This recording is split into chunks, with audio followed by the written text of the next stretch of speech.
Au nom de Jésus-Christ, nous avons ainsi prié. Amen. Amen. Comment vous allez? Vous allez reprendre place. Je voulais premièrement m'excuser pour ce retard qui est dit indépendamment de ma volonté avec tout ce qui s'est passé à Kinshasa. Mais Dieu nous a fait grâce d'être là ce matin. Et nous allons partager rapidement la parole de Dieu. Nous lisons dans le livre de Luc, chapitre 1er, à partir du verset 5 jusqu'au verset 13. Est-ce que nous pouvons juste nous tenir debout rapidement? Nous allons lire la parole de Dieu. Si quelqu'un a trouvé, il pourra déjà lire pour nous. Luc 5.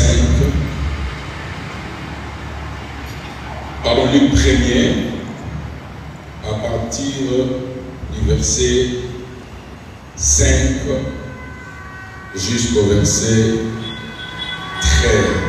Nous allons lire. Est-ce qu'on peut passer au micro? Pasteur Marie va lire pour nous. Du temps d'Hérode, roi de Judée, il y avait un sacrificateur nommé Zacharie, de la classe d'Abia. Sa femme était d'entre les filles d'Aaron et s'appelait Élisabeth. Tous deux étaient justes devant Dieu, observant d'une manière irréprochable tous les commandements et toutes les ordonnances du Seigneur.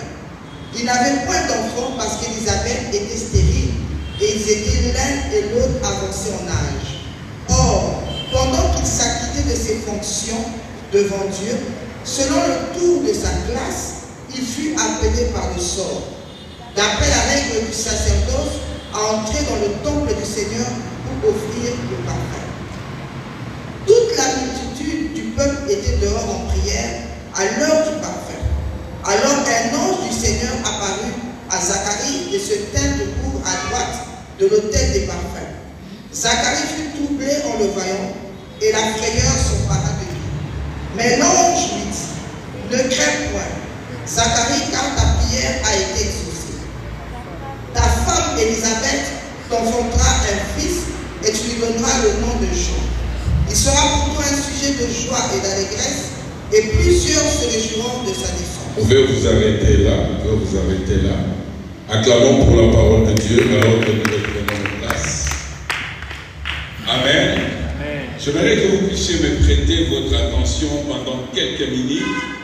J'aimerais vous parler d'un secret pour déclencher le miracle de Dieu dans sa vie.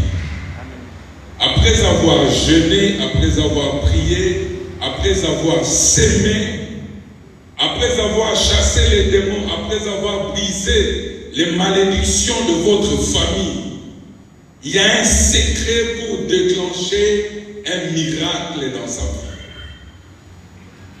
Et ce secret, c'est les services. Voilà pourquoi je vais vous parler pendant quelques minutes la connexion divine dans les services ou au moyen des services. Mais je vais poser quelques fondements, c'est très très important pour que vous puissiez comprendre ce que je vous dis ce matin.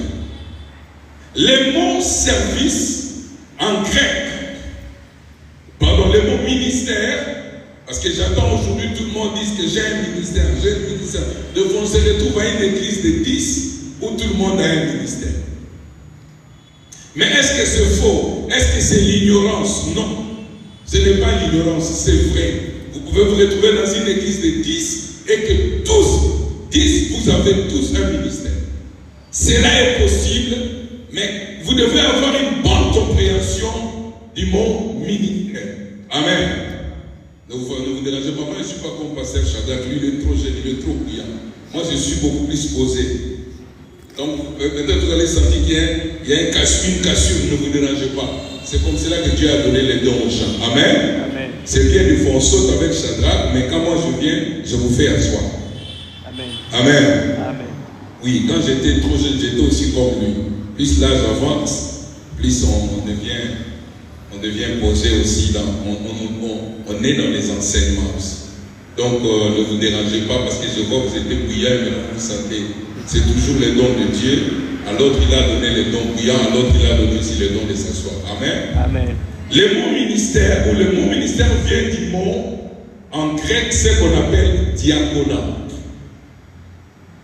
Je dirais encore diaconéo. Je ne sais pas comment est-ce que vous pouvez écrire ça. Le mot diaconat vient du verbe diaconéo qui signifie service ou travail. Est-ce que quelqu'un comprend ce que je dis? Dieu m'avait demandé d'être posé, de vous parler de ces choses, alors que nous sommes au début de l'église, que chacun sache ce qu'il fait à l'église ou ce qu'il doit faire dans les jours à venir. Le mot ministère vient du verbe diaconéo, qui vient du mot diaconat. Et cela signifie travail ou service. Ce que l'on fait pour Dieu. Donc tout ce que vous faites à l'église pour Dieu, c'est un ministère. Ceux-là qui font les protocoles, ils font leur ministère. Ceux-là qui chantent, ils font leur ministère. Celui qui baille l'église fait un ministère. Celui qui modère fait un ministère. Celui qui arrange les sons fait un ministère. Nous tous, nous avons un ministère. Du point de vue service, travail, chacun de nous a un ministère. Est-ce que vous m'avez compris? Amen. Celui qui prend des photos a un ministère. Celui qui arrange les chaises a un ministère. Nous avons des problèmes aujourd'hui dans l'église parce que tout le monde veut se tenir devant. Ils pensent qu'avoir le ministère, c'est se chanter ou prêcher. Voilà pourquoi il y a des petites églises partout au Congo. Parce que tout le monde se croit que faire le ministère, c'est avoir une affiche avec un banderole où vous dites l'homme de Dieu puissant, le ministère des pieds de Dieu. Ou le poumon de Dieu. Parce que quand on est assis, on fait quelque chose pour Dieu, on se voit petit. Amen. Amen. Je faisais dire à ma femme, c'est ici au moment que vous verrez un prophète de 17 ans. Il vous dit, moi je suis prophète, j'ai servi Dieu depuis l'âge de 2 ans. Est-ce que quelqu'un comprend ce que je dis? Amen. Donc tu comprends que tu as un ministère. Amen. Donc ce que tu fais à l'église, c'est un ministère. Et Dieu va demander des comptes à chacun de nous. Vous voyez ce que le frère est en train de faire? C'est un ministère. Il fait un travail pour Dieu. Je pense que tout le monde vous avait compris. Adam avait un ministère. Son ministère, c'était de travailler et de cultiver la terre. C'est pourquoi Dieu ne visitait pas Adam pendant le jour, il le visitait la nuit. Pourquoi? Parce que le jour, Adam devait faire son ministère. Amen. Amen. Noé avait un ministère. Son ministère, c'était de construire l'arche. Gédéon avait un ministère. Il protégeait Israël contre le Madian. Il battait le froment. Parce que le problème avec les Madians, ce n'était pas le peuple d'Israël. Mais les Madians cherchaient à détruire la production d'Israël. Ils détruisaient leurs champs pour que ce peuple meure de la faim. Et Gédéon était là pour protéger ce que Dieu leur avait donné. C'est un travail, c'est un ministère. C'est pourquoi Dieu l'a appelé. Vous verrez toutes les personnes que Dieu a appelées dans la Bible, il les a trouvées en train de faire quelque chose. Amen. Dieu n'appelle pas des personnes qui ne font rien. Ah, quelqu'un ne m'a pas compris. Amen. Amen. David avait un ministère. Son ministère, c'était quoi? De garder le troupeau de son père. Après avoir été fidèle à garder le troupeau de son père, Dieu lui a donné son troupeau, qui est le peuple d'Israël. Ah, quelqu'un ne m'a pas compris. Quand on garde le troupeau, pour ceux-là qui ont eu la chance d'aller au village comme nous, quand on garde le troupeau, on se met derrière. Le berger. C'est ce que David faisait. Il gardait le troupeau de son père. Mais quand Dieu lui a donné son troupeau qui est Israël, David était roi et était devant. Amen. Frère, avant d'être devant, après être derrière. Amen. Amen. Quelqu'un comprend ce que je dis? La réussite dans la vie, ce n'est pas le fruit de la prière, c'est le fruit du travail. C'est pourquoi vous verrez, il y a il y a des païens qui ne prient pas comme moi et toi, mais qui travaillent et ils réussissent.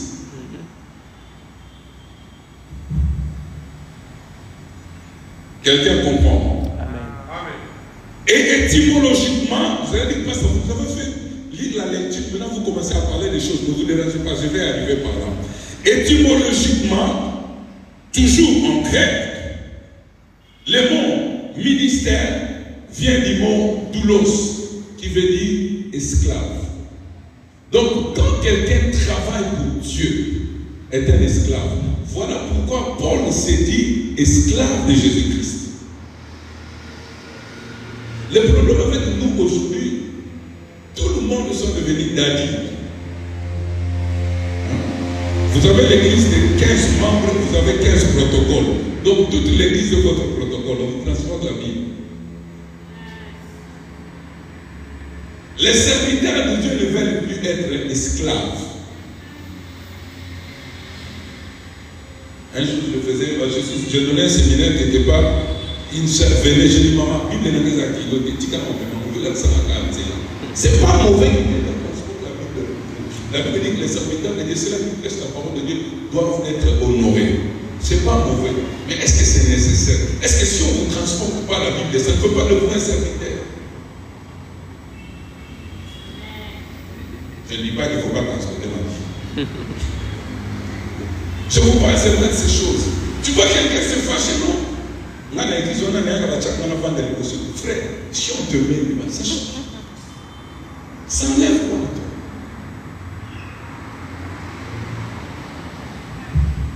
Ça change. Travaille, fais ce que Dieu t'a demandé de faire. Sois fidèle, l'élévation vient. Vous voyez ces gens qui sont élevés aujourd'hui, ils ont travaillé hier. C'est pourquoi ils sont élevés aujourd'hui. Toi, tu n'as pas encore travaillé, tu peux être élevé.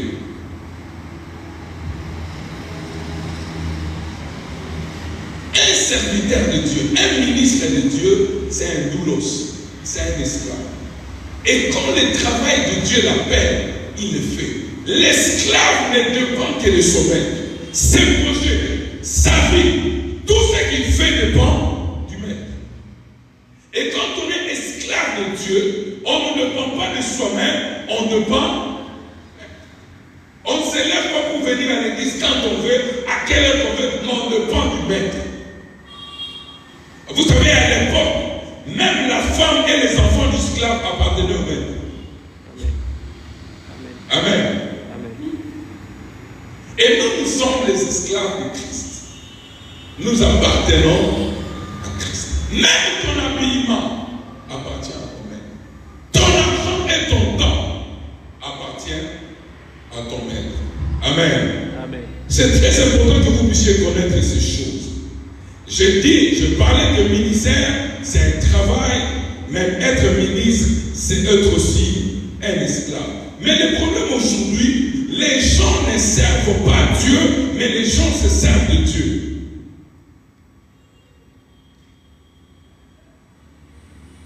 Les gens se servent de Dieu pour voir la gloire.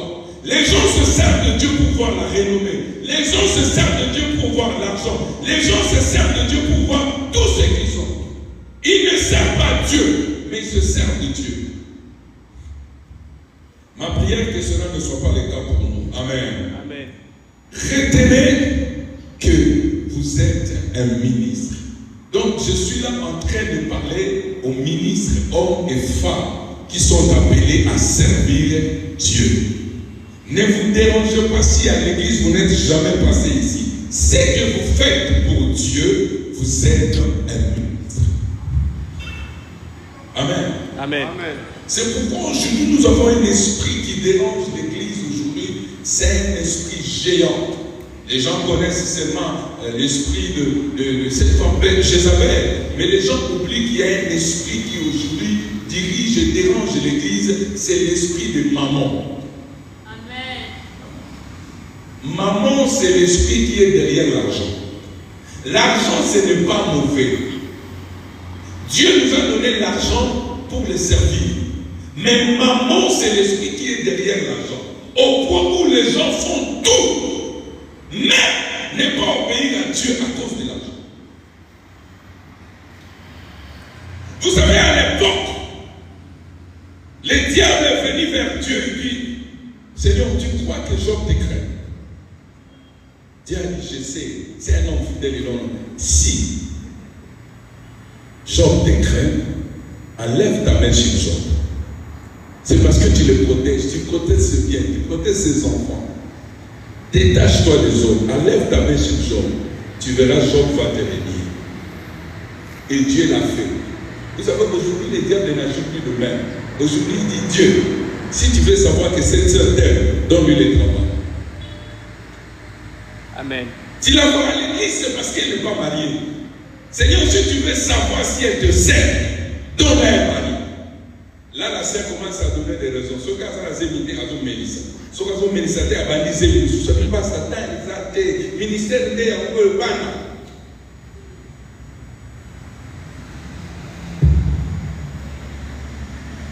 Et c'est un esprit qui dérange l'église. Et je vais rapidement vous parler de deux sortes de ministères. Nous avons deux sortes de ministères. Le premier, il y a le ministère au sens large. Comme j'avais dit au début, le ministère au sens large, c'est tout ce que vous faites pour Dieu. C'est le ministère au sens large. Et nous avons le ministère au sens strict. Et le ministère au sens strict, c'est le seul ministère dont la Bible nous parle. Pasteur, évangéliste, prophète, apôtre, docteur. Là, ce sont des ministères au sens strict. Mais nous avons aussi le ministère au sens large, tout ce que vous faites pour Dieu. Est-ce que quelqu'un a compris ce que je dis? Amen. Retournons dans notre histoire. J'aime mon pays. C'est ici au Congo où vous verrez quelqu'un qui conduit une moto en train de citer la personne qui conduit la Mercedes. Au Congo, même les gens qui sont derrière la moto qu'on a transportée donnent des directives à celui qui conduit. C'est comme s'il avait une voiture. Je vis quelqu'un, excusez-moi de dire c'est tel. Il dit, mais je fais nos actions, il faut nous pousser la mouille à côté. Je dis, mais est-ce que ce monsieur conduit ou comment?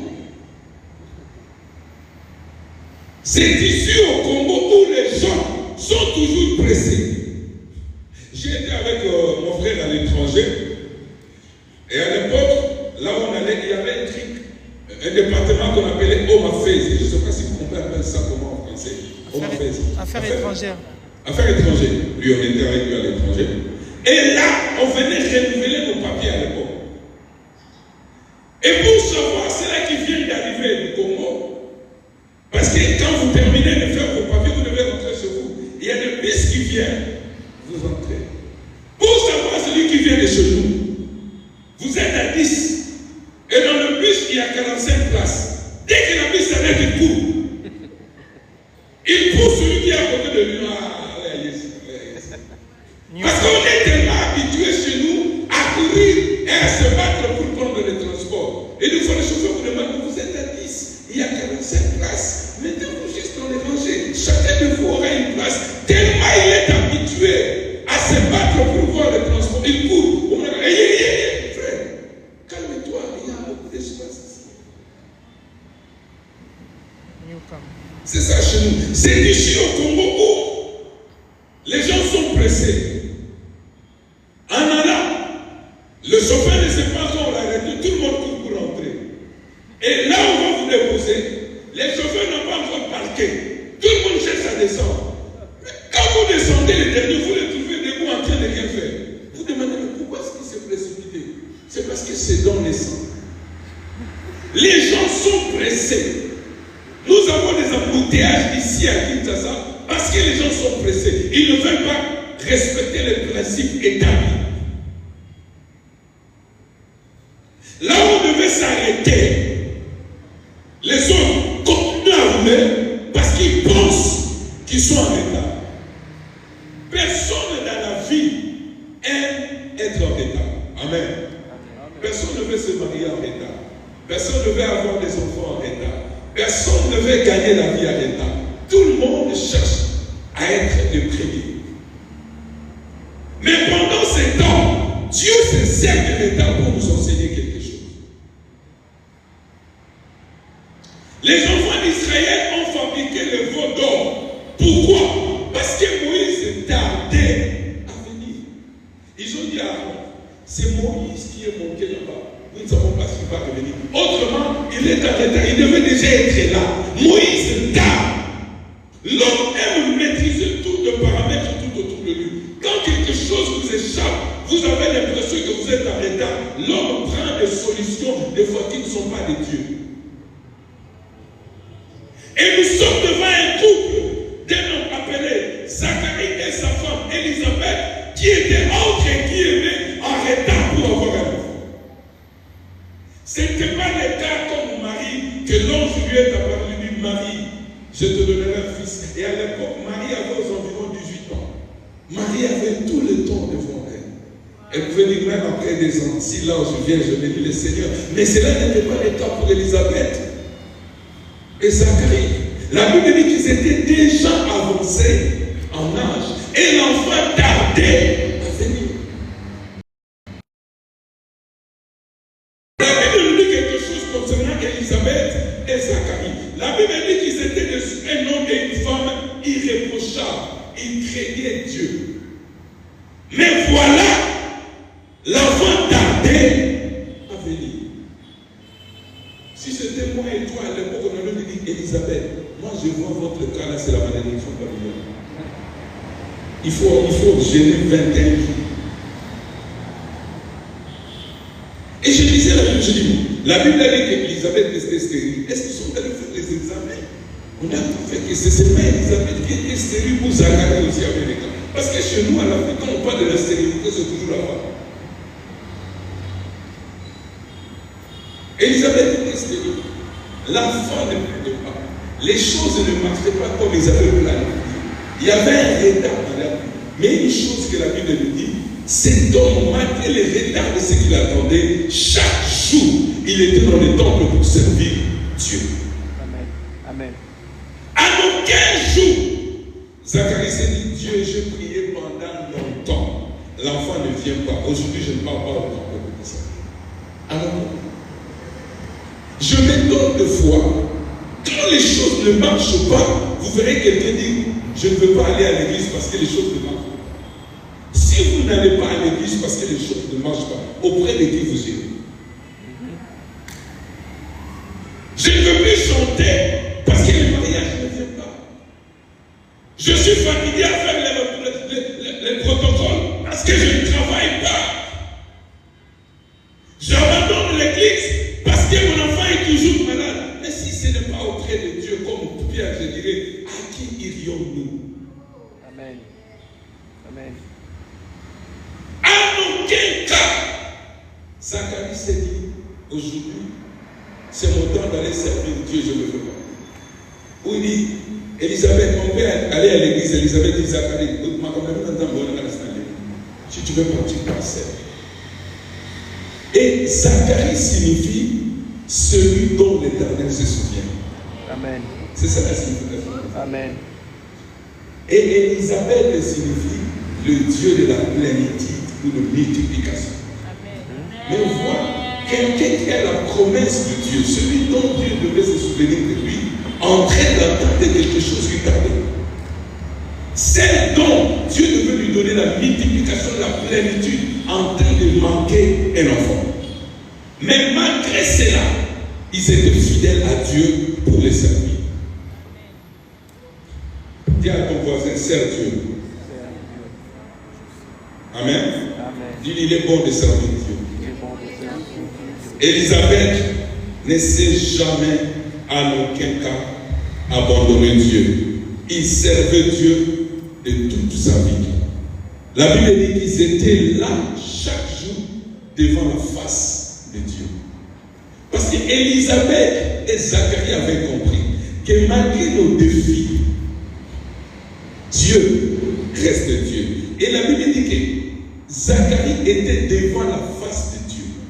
Je vais révéler l'attention à quelqu'un. Quand vous servez à l'église, vous ne servez pas un homme, vous servez Dieu. Amen. Que Pasteur Chadouak soit là ou pas, que moi je ne sois pas là ou pas, vous servez Dieu. Amen.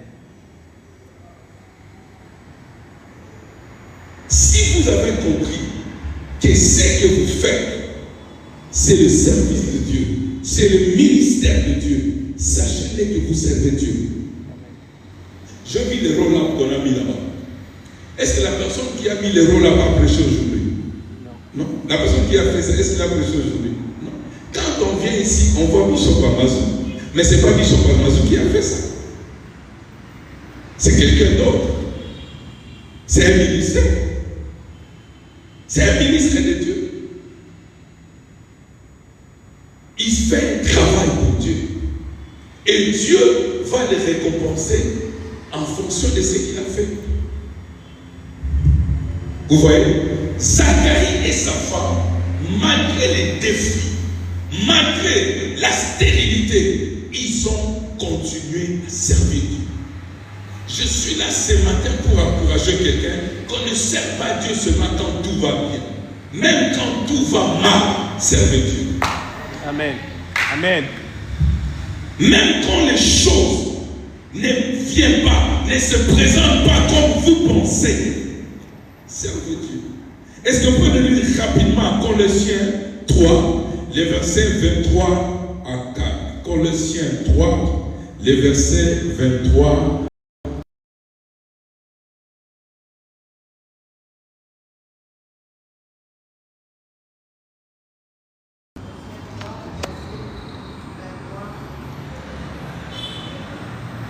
23 à 24. Tout ce que vous faites, faites-le de bon cœur, comme pour le Seigneur et non pour des hommes, sachant que vous recevrez du Seigneur l'héritage pour récompense. Servez l'Éternel, le Seigneur. Oui. Tout ce que vous faites, si vous faites l'évangélisation, si vous chantez, si vous faites les protocoles, si vous balayez, si vous prenez des photos, faites-les comme en les faisant pour les Seigneurs. Pas pour un homme. Le travail est un moyen que Dieu a établi pour nourrir l'homme. En fait, même ceux qui ont fait l'économie, ils vont vous prouver que les salaires que vous gagnez, ça va vous servir seulement à manger avec le loyer. Mais Dieu ne donne pas les salaires, Dieu récompense. Amen. Ah, je croyais que Amen. Amen. La récompense va au-delà du salaire. La récompense touche même les domaines spirituels. Quand vous servez Dieu avec fidélité, Dieu va vous récompenser en bénissant vos enfants. Ah, je croyais que quelqu'un allait dire amen. Moi et ma femme, on a toujours prié que nos enfants ne souffriront jamais. Parce que nous avons pris la décision de servir. Amen. Hier, ils ont été gradués. Comment on appelle ça, gradués? Ils ont fait la graduation hier. Et le 25, il y aura une autre qui va faire. Dieu nous a récompensé. Amen. Dieu nous a récompensé. Mais toi, tu ne me donnes pas ton argent. Mais Dieu sait que comme je le sais, il va me récompenser.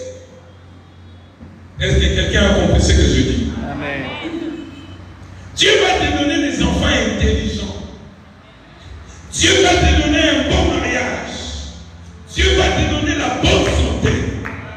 Dieu va te donner des projets vont réussir. Pourquoi?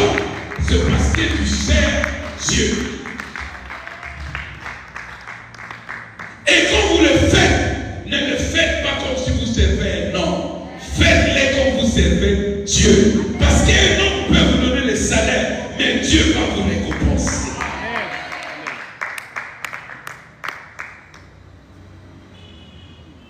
Vous savez, Dieu, Jésus-Christ s'est servi des hommes qui n'ont pas eu de diplôme, peut-être comme toi. Pierre, Jean et les autres ont grandi à Galilée. Galilée, c'était une ville qui se trouvait tout près de la mer. Qui took à pêcher. Ils savaient que compter les poissons. Ça coûte combien? Ils vous donnent l'argent. Ils sentaient l'odeur du poisson. Ils n'avaient pas les parfums comme moi et toi. Mais après des siècles, jusqu'aujourd'hui, nous parlons de Pierre et Jean. Pourquoi? Parce que Dieu les a récompensés. Amen. Amen. Ils ont servi. Un jour, Pierre a dit au Seigneur, Là, c'est moi qui est en train de paragrapher. Peut-être Pierre est venu la nuit après avoir été à un long voyage avec Christ. Il voulait dormir. Sa femme lui dit, Pierre, on a à parler. Vous savez, nous les hommes qui sont là peuvent témoigner. Les hommes n'aiment pas servir tout. Nous avons tout solo, ça nous énerve. On s'est dit, mais c'est une souvenir. Même si tu n'as rien fait, l'homme n'aime pas ça. Maman, si tu veux dire à l'homme comment c'est matin, tu dis, on aura à parler et tu auras des problèmes. Vous allez pas commencer à fuir. Même si tu veux lui dire seulement qu'il faut qu'on achète le congélateur. Pourquoi? Parce que c'est ça, on s'est dit, si la femme te dit qu'on a à parler, c'est que je fais quelque chose de mauvais. Sûrement la femme de Pierre a dit, Pierre, moi et toi on a à parler. Il dit, Pierre, tu vois, on a des enfants qu'on devait envoyer à l'école. Les seuls business que nous avons, c'est le business de vendre le poisson. Mais je te vois là, tu cours derrière un jeune homme de 30 ans. D'abord, toi, tu es plus âgé que ce jeune homme. Et lui-même vous a dit, je suis avec vous aujourd'hui et demain je partirai. Donc, il peut disparaître d'un moment à l'autre, peut-être qu'il peut aller dans un autre. Mais toi, tu laisses ton business pour suivre un jeune homme de 30 ans. Qu'est-ce que nous allons devenir? Pierre était calme. Et le lendemain, ils avaient un programme d'aller, je ne sais pas, à Bethesda, peut-être. Il vient, Christ lui dit, bon, arrangez vos histoires, on va dire Jésus, moi aussi j'ai à te parler. Jésus dit quoi? Pierre dit, Jésus vient, je ne vais pas parler dans la présence de tout le monde, vient. Toi, tu nous embarques dans tes histoires, Galilée, Jérusalem, au monde de ça. Toi-même, tu nous as dit que tu es avec nous aujourd'hui, demain tu vas partir. Si tu nous laissais, qu'est-ce que nous allons devenir? Nous avons tout laissé pour toi. J'ai laissé mon business de vendre de poissons. J'ai laissé ma femme et mes enfants pour te suivre. Écoute la réponse Christ lui dit. Christ lui dit, celui qui laisse ses enfants, ses femmes, son travail pour moi, il aura des frères et des sœurs dans ce ciel. Et dans le ciel à venir, il aura la vie éternelle. C'est ça la récompense. Dieu peut te récompenser à t'épargner les accidents. Il faut quand je vois un riche mec, la vie madame, il doit payer sa routine d'amour. Parce que ce que quand il va te soulever à bisou, ok. D'abord, pour avoir 100 $, je peux vous avez un problème. Et que toi, tu souffres de cancer des sangs. Mais tu parles. Mais Dieu te parle de ces choses-là. Pourquoi? Parce que tu le sais.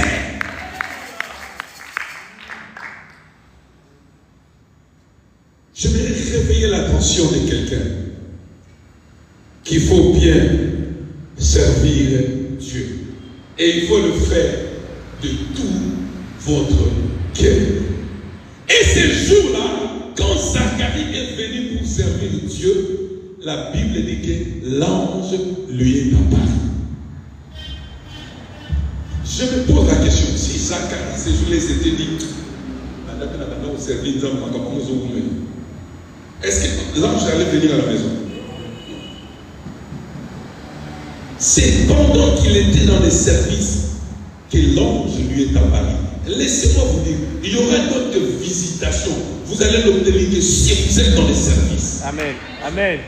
Je parlais à ma femme d'un témoignage d'une maman. Cette maman était mariée, elle était encore jeune et son mari est mort. L'a laissée avec une petite fille. Elle a grandi comme ça, elle n'a pas eu le temps de se marier parce qu'elle s'occupait de son enfant au point qu'il avait plus de 50 ans. Mais cette femme servait comme diaconesse à côté de son pasteur. Plusieurs années. Comme elle est du Kassé, à l'église, on l'appelait maman. Toutes les jeunes filles, maman, elle était là. En fait, pour elle, le mariage était quelque chose de dépassé. Tu ne passes plus jamais. Alors, il y avait un papa qui suivait son pasteur. Par les réseaux sociaux, il aimait son pasteur. Et il a appris qu'il y a une conférence à Kinshasa. Il sera en contact avec son pasteur. Il dit, pasteur, je t'aime. J'aimerais venir à Kinshasa pour suivre la conférence. C'est un papa congolais. Le papa est venu. Le papa vivait au Canada. Le papa est venu à la conférence. Ce papa-là était veuf. Il avait perdu sa femme, ses enfants étaient grands, ils se sont mariés, ils vivaient seuls. Et après la conférence, le pasteur a dit, c'est là qui vient de loin, j'aimerais vous voir après la conférence, nous allons manger et puis parler. Et puis le papa est resté aussi. En fait, ce papa-là, c'est lui qui disait, papa, marie-toi. Il dit, ah, c'est histoire de mariage, moi je ne veux plus. Il n'était pas aussi âgé. Alors, ils ont parlé avec le pasteur lui dit, papa, ta femme, comment va ta femme? et tes enfants disent, mes enfants vont bien, mais je suis veuve. Oh, ok. Il dit, oh, qu'on va prier pour vous, Dieu va vous consoler. Mais ça fait que non, ma femme est morte il y a longtemps. Il dit, non, pasteur, papa, il faut vous marier. Il dit, pasteur, j'allais te poser la question. Vous savez, quand on était là pendant la conférence, il y a une femme qui nous donnait de l'eau là. Pasteur, vous demandez, c'est quelle femme? Il dit, non, une femme là a commencé à décrire. En fait, le papa doutait parce que voir la maman là, elle devait être déjà mariée. Mais en fait, dès que la maman avait donné de l'eau à son papa le premier jour, le papa ne dormait pas. Il ne voyait que l'image de la femme. Le pasteur a dit, attends, vous voyez nous le pasteur, on sait comment il dit, non, attends. Il est allé prendre ses photos, il dit, je vais te montrer. Il dit, papa, c'est la maman ici. Est-ce qu'il est marié? Le pasteur dit quoi? Il dit, papa, je vais poser cette femme.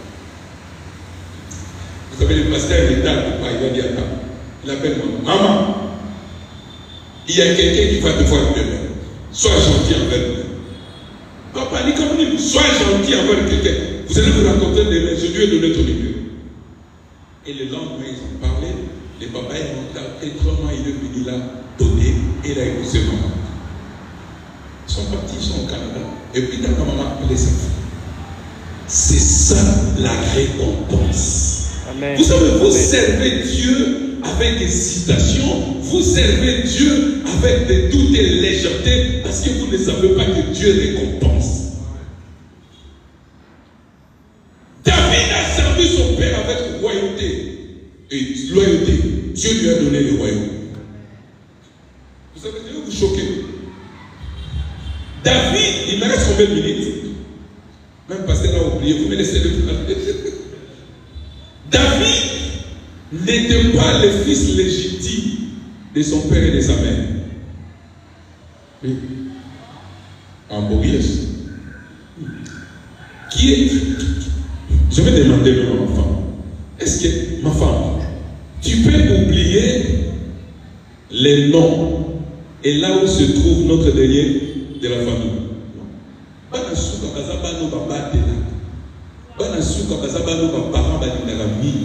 Comment est-ce que Esaïe peut dire au prophète, quand il lui fait moi sortir tes fils, il fait sortir tout le monde. Quand on lui dit, c'est ça comme vous avez dit, il dit oui. Il dit, vous êtes dit, ah, il y a un là, le petit qui est dans la pousse. Quel est ce papa responsable qui peut laisser son enfant seul dans la pousse la nuit pour garder le coup?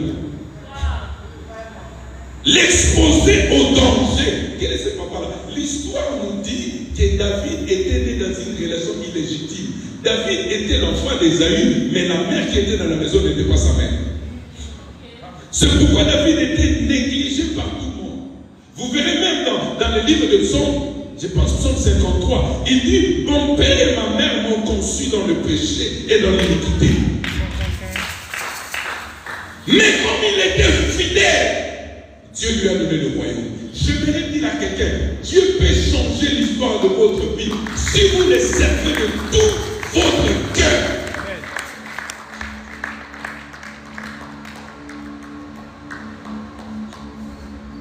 Mon frère et moi, on a été avec lui pendant longtemps. On est entré dans des maisons, on a visité des maisons où on ne pouvait pas entrer dans notre vie. Pourquoi?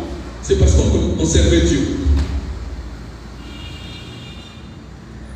Je veux vous donner, je vais vous dire quelque chose qui va vous toucher. Lisons, je vais terminer dans quelques minutes, Hébreux 6, le verset 10. Hébreux 6, le verset 10. Et je vais terminer par Hébreux 6, le verset 10. Qu'est-ce que la Bible nous dit? Hébreux 6.